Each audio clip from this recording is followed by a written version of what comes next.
እውነት ሀሳቧን በጣም እየተደሰትኩኝ ስስቅና ስትጫወት ነውኛ ደስ የሚለን እና ዛሬ እንግዲህ ሀሳቧን ሁላችንም ተቀብለናል። ማራኪ ሀሳቧን ስለተቀበልላት በጣም ተደስተናል።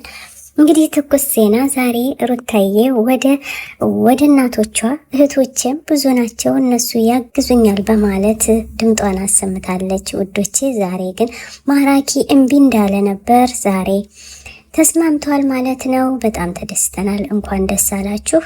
ለመሰላችሁ እርጉዝ ሴት ለግድ ወደ ቤተሰቦቹ ሂዶ ብቻ እንደማይሆን በነገራችን ላይ ወንድ ልጅ ምን ያውቃል እና ሩታ አክብራ ወንድሟ ማራኪ እድሜና ጤና እንደሱ ያለ ወንድም ያብዛልን። እውነት በእንባ እየተሞላ አይታችሁታል እና ዛሬ ግን ማይሆን ሲሆን በቃ በሷ ጋር ተስማምቷል። አንድ ነገር አለ ተስፋ ያልቆረጡበት፣ እሱንም እስከ መጨረሻው ተከታተሉ እንነግራችኋለን። ላለሁኝ ውዱ ቤተሰቦች ሀይሚዬ እንግዲህ አይታችኋል። ትናንትና ወዲያ ላይብ ላይ ተቀምጣ ነበረ፣ አልታመመችም። ትናንት ግን ታማለች። እውነት ነው። የታመመችበትም ምክንያትስ ምንድን ነው የሚለው ቡርኬ ለምን ደነገጠ? እንግዲህ ትኩስ መረጃ ዋው! እንግዲህ ሲያም ሰው እዩ እንግዲህ አንድ ሰው ሲያመው ማለት ነው። አንድ ሰው ሲያመው የአብሮት የነበረ ሰው ወይ እንዴ ታመመችብኝ ብሎ ካልተሞጀቦጀ ያ ሰው ምንም ለአንተ ቦታ እንደማይሰጣችሁና ለእናንተ ቦታ እንደሌለው ምንም በቃ እንደ ሌላ ነገር እንደሚታይ። ቡራዬ ግን ምን ያክል እንደሚወዳት አያችሁ አይደለም? በጣም ነው የደነገጠው። ዛሬ ግን ሐኪም ቤት ትገባለች ማለት ነው። ተመርምራ ውጤቱ ይመጣል እናያለን። በስተመጨረሻው ምንድን ነው የታመመችው? እውነት የፍቅር ጥግ የጓደኛ ጥግ የሚወዳት ፍቅረኛው ስትታመምበት ምን ያክል የተንቦጀቦጀና የሰው ልጅ እንግዲህ በትንሹ ነገር እኮ መሞከርና ማየት ይቻላል ማለት ነው። አስባችሁታል? እና የኔ ልዮች የኔ ወዶች ሩታዬ እንግዲህ ማራኪ ተስማማ። ትናንት አይታችኋል። እኔ ለምን እንድትሄጂ አልፈልግም፣ ተስፋ እንድትቆርጪ አልፈልግም፣ እንድትርቂኝ አልፈልግም በማለት የራሱን ሀሳብ ስለሚወዳት እንዳትርቅበት ተናግሯል ማለት ነው። አሁን ግን በሀሳቧ ተስማምቶ በቃ አብሬ እኔ አደርስሻለሁ ምንም ችግር የለም በማለት እንግዲህ ተስማምተዋል። እኛም ተደስተናል። እውነት እንደዛ በእንባ ሲሞላ ባይኑ የሩታዬ እንባ በእንባ ስትሆን እኛን ወድም በነገራችን ላይ እና ስቃ ወልዳ አቅፋ ደግሞ ምናያት ያደርገን።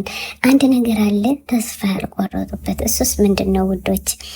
አብርሃም እንግዲህ ተስፋ አለኝ እያለ ነው።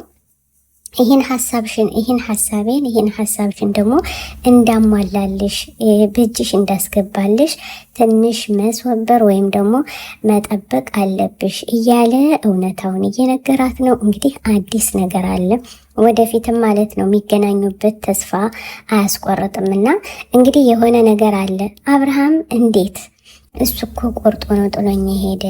እሱ እኮ እኔን አልፈልግሽም ብሎ እኔ ሄደ። እሱ እኮ በእኔ ጨክኗል፣ በልጁ ጨክኗል ብላለች እና እንዳልጨከነ እንግዲህ ማንኛውም እንግዲህ ዛሬም ሌላ ቀን ነው፣ ነገም ሌላ ቀን ነው። ወለደች ወይም ደግሞ ልጇን አቀፈች ሲባል ሩጦ ሊመጣ ይችላል። የሆነ ነገር አለው። ደግሞ ስለ እርግዝናው ሩታዬ መልስ ሰጣለች ማለት ነው። እርጉዝ አይደለችም እያላችሁ የምትሉ ለምን ዋሻለሁ? የኔ አትጠገብ የኛ አንደበት ለምን ዋሻለሁ? ሰው ይህን ያክል ህዝብ እንዴት እርጉዝ አይደለሁም ባልሆን ኑሮ እንዴት ብዬ ህዝቡን ላይ ነው ፋለን? እውነት እኮ ነው። እናንተ ሆዷን እያያችሁ እንዴት ውሸት ነው? ይሄ የጠላት ወሬ ነው።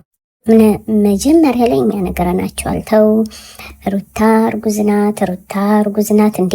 ከሷ ከአንደበቷ እኮ መስማት አይጠበቅብንም ሲጀመር ማለት ነው። ሴት ሆናችሁ በተለይ ሴት ሆናችሁ የእሷን ስም የምታጠፉ በእውነት ታሳፍራላችሁና የኛ እንቁ የኛ አንበሳ ዛሬም አታፍርም፣ ዛሬም አታሳፍረንም። ወታ ስለ እርግዝናውም ተናግራለች ማለት ነው። እሷም ከእህቶቿ ጋርና ከመየ ጋር ደስተኛ እንደምትሆንና ኢንሻአላህ በኸይር አላህ አገልግሏት ደግሞ ልጇን አቅፋ ሁሉንም ምታሳየን ያድርጋት ማለት ነው። እንግዲህ የምትወልድበትን የተመረመረችበትን አፏን የተመረመረችበትን ከዶክተሩ ጋር ተነጋግራ ጨርሳ ወረቀቷን ሁሉ ሻንጣዋን ሁሉ አቅርባ ነበር ትናንት። ዛሬ ግን ወደ ፈለገችው ቦታ ለመገስገስ ፈልጋለች ማለት ነው። አላህ ይከተልሽ ብላችሁ ጸሎት አድርጉላት። እውነት ለመናገር የሰው ልጅ እንደዚህ ሆና እንትን ብላ በብዙ ነገር ከነዛውም ባል ሩቆ ሄዶ ባል ከሌላ ጋር እያሸበሸበ ባል ከሌላ ጋር እየሮጠ ምን ያክል ጠንካራ ሴትና አንበሳ ሴት ብትሆን ነው ለዚህ የደረሰችና በጣም አልሐምዱሊላህ የሚያሰኝ ነውና የሩታ የምታሳየው አሁን ላይ የሴቶች ጀግና፣ የሴቶች አንበሳ፣ የሴቶች እንቁ።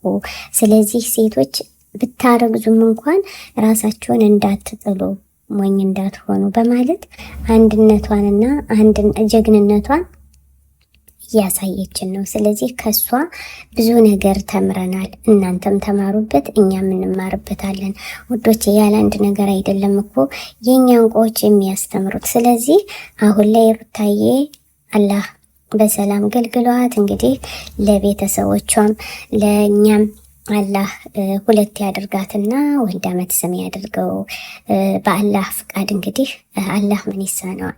ስለ ሀይሚ አላህ ያሽራት። ጸሎት አድርጉላት፣ ዱዓ አድርጉላትኝ። እውነት ለመናገር ቡርኬ በጣም ነበር የተንገበገበው፣ በጣም ነበር የደነገጠው፣ እሷም ታሳዝን ነበረ። ስለዚህ ውዶቼ ዛሬ ውጤቱ ይመጣል። እንግዲህ ውጤቱን እናውቃለን ማለት ነው። የሰው ልጅ በትንሽ ነገር ነው ሰው የሚሞከር። ብዙዎቻችሁ ልትሞክረው ነው ፕራንክ ልታደርገው ነው ስትሉ ነበር። ግን ከትናንት ወዲያ አይታችኋልኝ ላይቭ ላይ ነበረች እና የሆነ ነገር በቃ ጉንፋንም ይሁን ምንም ይሁን መቼም ትኩሱን ነገር መጠጣት አለብሽ። ሀይሚዬ ሰላመት ይቅብለናልኝ። እንወዳችኋለን፣ እናከብራችኋለን። እስኪ ሼር ላይክ እያደረጉ ቤተሰብ የሆኑ ሩታዬ እንግዲህ ወስናለች። ማራኪ የወንድም ጥግ በጣም ተደስቷል። ያው በመሄዷ ቢከፋም አዲስ ነገር አለ፣ ሁሉን ነገር እንደማስተካከልልሽ ወቂ ብሏል። ተስፋ አላቸው ከአብርሃም ጋር ለማስታረቅ ማለት ነው። አሰላሙ አለይኩም ወራህመቱላሂ ወበረካቱ። ሸር ላይ أنا الداعي بإيماني على الإسلام رباني سأعلي رايتي دوما سأعلي